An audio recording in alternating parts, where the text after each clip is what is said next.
Здравствуйте, уважаемые телезрители! В нашу инициативную группу по увековечиванию памяти и восстановлению доброго имени жертв политических репрессий в Мордовии вошел Александр Владимирович Каверин, кандидат географических наук, доктор сельскохозяйственных наук, профессор, заведующий кафедрой экологии и природопользования географического факультета Мордовского государственного университета, действительный член Русского географического общества. Александр Владимирович, расскажите, пожалуйста, что вам известно о том, как проходили политические репрессии на территории Мордовии? Информация о репрессиях у меня далеко не полная, фрагментарная.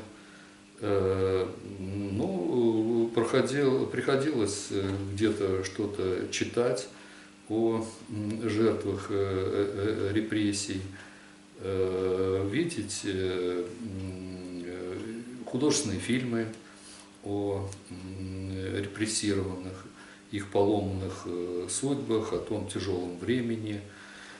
Конкретно на территории Мордовии, да, как они проходили, об этом известно сравнительно мало. А вот вам, как ученому, наверное, стоит обратиться с вопросом о том, как вы считаете, как эти политические репрессии отразились на развитии системы науки и образования в нашей стране?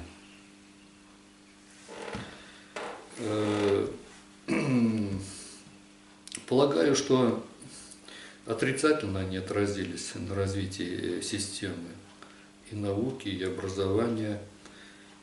Хотя известно, что многие жертвы репрессий, они внесли большой вклад в развитие нашей современной и науки, и техники. Достаточно сказать о обезьянниках, которые создавались для них и в которых они творили чудеса науки. Если говорить об образовании, то все знакомы с таким явлением, как Михаил Михайлович Бахтин в нашем университете, которого до сих пор помнят и высоко ценят. Ну, а в целом ведь загублены судьбы, загублены люди, естественно, цвет нации. Это те люди, которые могли бы сделать, делали и могли сделать очень многое на благо нашей Родины. Александр Владимирович, а если вообще в целом широко посмотреть на эту тему и как гражданину, и как соотечественнику ответить за в целом всех граждан России, как вы считаете, для чего в принципе необходимо сохранять память о жертвах политических репрессий и увековечивать их память и восстанавливать их доброе имя? Я полагаю, что для этого множество предлогов. Но вот самый первый, на котором я хотел остановиться, как человек русский и православный, помня о том, что для россиян и для русских главным качеством в оценке людей и обстоятельств является справедливость. Я полагаю, что вот христианская истина, она говорит о том, что человек живет до тех пор, пока о нем вспоминают, пока о нем существует память. Поэтому справедливо сохранять память о жертвах политических репрессий, каяться по поводу их неповинных страданиях и гибели, вот, и в назидание будущим поколениям восстанавливать прежде всего, опять же, справедливость. Александр Владимирович, Да. вот если пройтись по нашим пожеланиям нашей инициативной группы, которые мы обращаем к региональным и городским властям для постепенного, поэтапного их выполнения, реализации их по мере появления финансовых возможностей и других ресурсов, вот первое наше пожелание заключается в том, чтобы ежегодно проводилось поминальное мероприятие памяти жертв политических репрессий, и желательно, чтобы глава нашей республики выступал со словами соболезнования семьям репрессированных земляков. Вот как вы относитесь к такому пожеланию? Я полностью с ним согласен. Согласен. Следующее наше пожелание в том, чтобы для того, чтобы увековечивать память наших репрессированных земляков,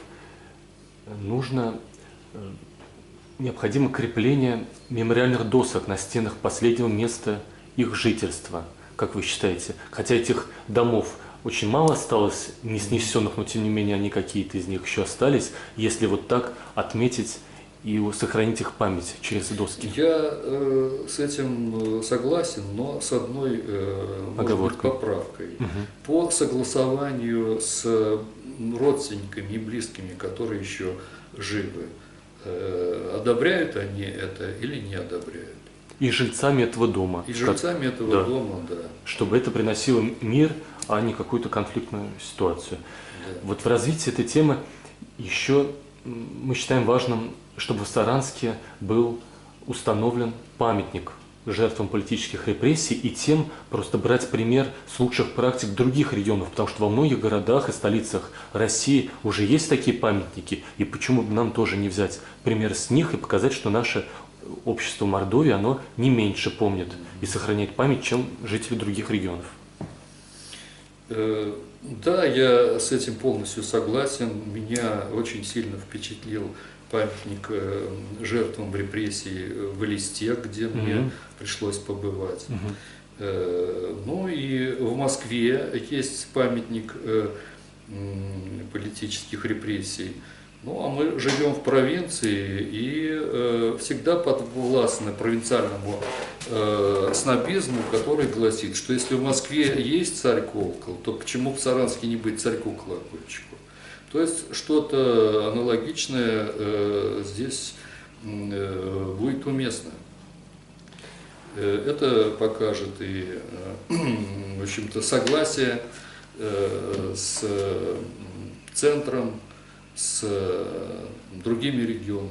Да, и причем известно, что глава, президент страны участвует в открытии вот такого рода памятника в Москве и открытии стены скорби в прошлом году и мемориальных комплексов. То есть это тоже в соответствии с традицией центральной власти. Следующее наше пожелание заключается в том, чтобы желательно в одном из исторических зданий Саранска была организована постоянно действующая выставка памяти жертв политических репрессий, а в перспективе мы считаем необходимо открытие и организация одноименного музея. Как вы считаете? Я с вами согласен, но, может быть, не постоянная, а регулярная выставка. Ведь вот это постоянно, оно может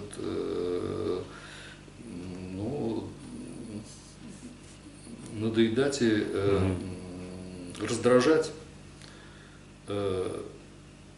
А музей...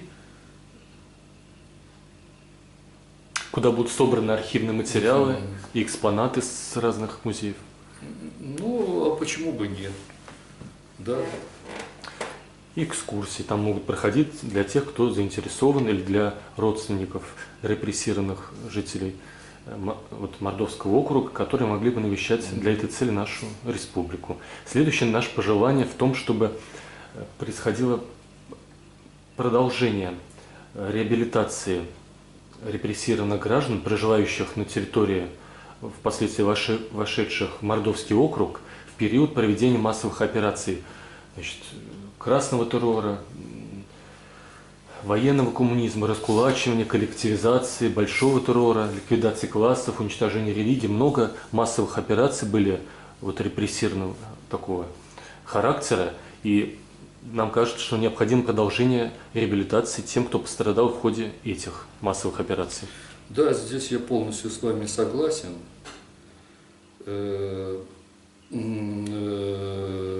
Реабилитация очень важна, необходима. При этом нужно убедительно высказывать, а на каком основании реабилитировали людей. Вот. Ибо наша публика, она в этом плане разношерстна, и многие гораздо рассуждать таким образом. Если их репрессировали, то что-то там с ними было. Или у них украли, или они украли, но лучше бы с ними не связываться. Да. А вот если при реабилитации будет четко высказано или написано обоснование о их несправедливой,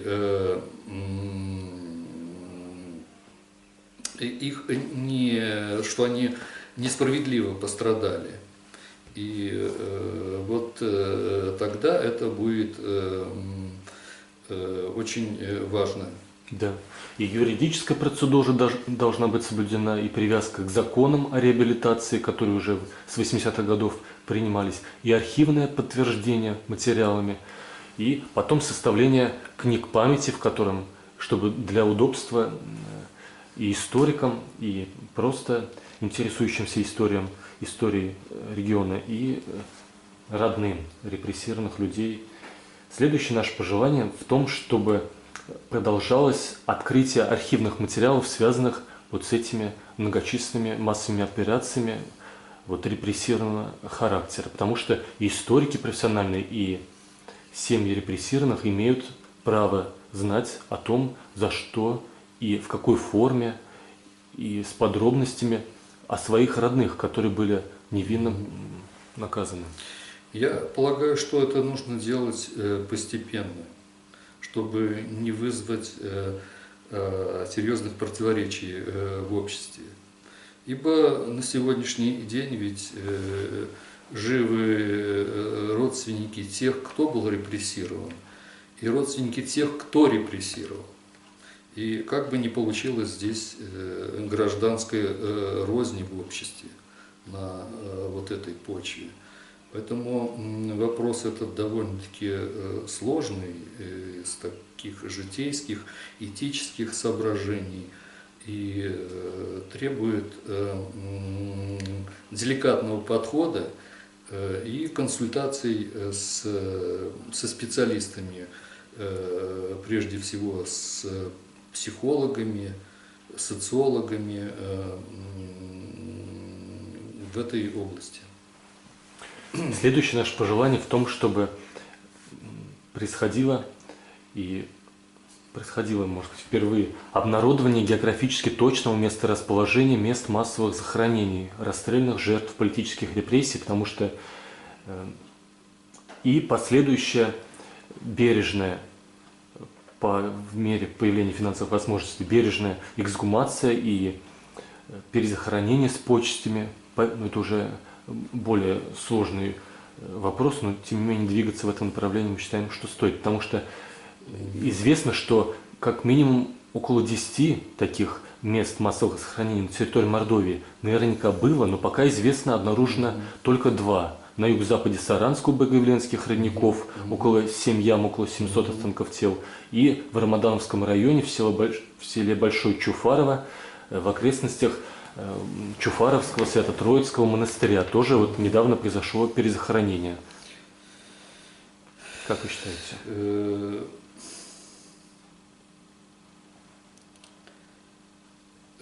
Обнародование, конечно, необходимо, оно важно. Таких мест, их облагораживание такое специфическое, чтобы оно только не превращалось в места тусовок молодежи и так далее, и тому подобное, чтобы соответствующая атрибутика была. Вот примером тому я могу назвать памятник репрессированным, который создали и открыли жители поселка Дикий в Заполянском районе. Это очень памятник несет такую морально-психологическую нагрузку, ведь действительно репрессии, они вырывали родовые корни. Вот. Если будут создаваться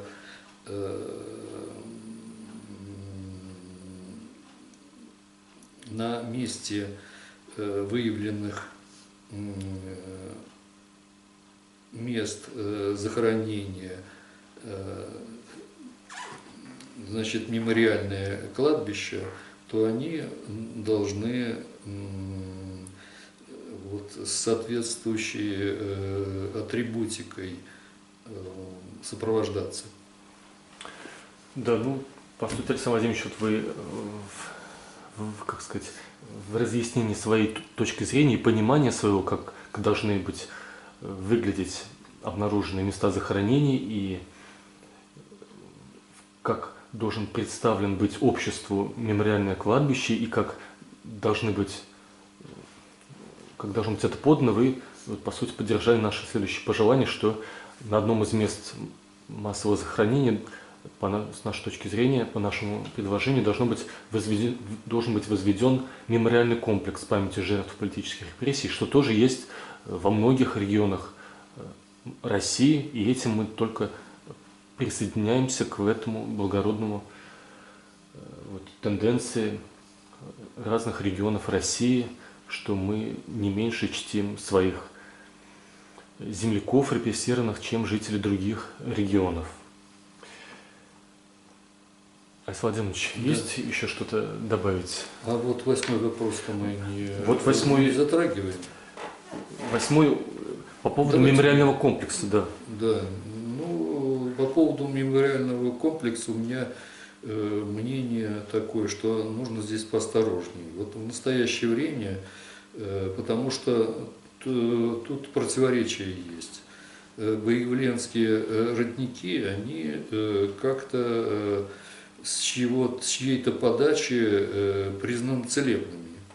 И люди ходят туда за водой и прочее, отдыхают у этих родников на лоне природы. Шашлыки там. Да, а тут вот оказывается, как-то нужно плавненько поменять здесь акценты.